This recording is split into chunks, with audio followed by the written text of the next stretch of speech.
Hi there, so this is just a quick guide on how you can easily cancel your plan on ElevenLabs. So basically you have to open the web or perhaps the mobile app version of ElevenLabs depending on where you are actually subscribing to the plan. So in this case, I was actually using the web version when I'm subscribing to the paid version of ElevenLabs. So if I open the mobile app version of this platform, then unfortunately I cannot manage my subscription. It is just not possible.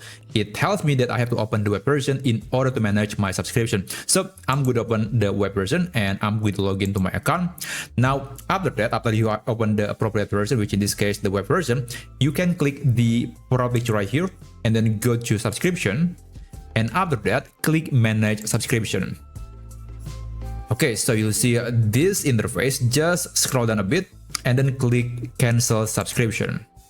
Okay, so this is just a list of some consequences or what would happen if you cancel your plan. So I'll just proceed.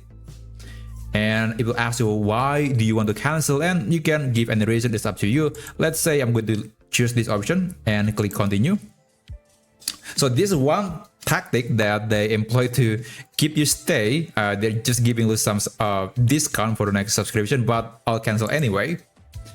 So just wait. And there you go. Now my subscription has been canceled. I'm no longer using the paid version of this platform. I can still use the remaining of my credits until it's finally over or when the subscription will actually end. So I still have the access to the paid version, but eventually it will be over. So that's basically how you can cancel your plan on ElevenLabs. Thank you so much for watching, and I'll see you on my next video. Have a great day.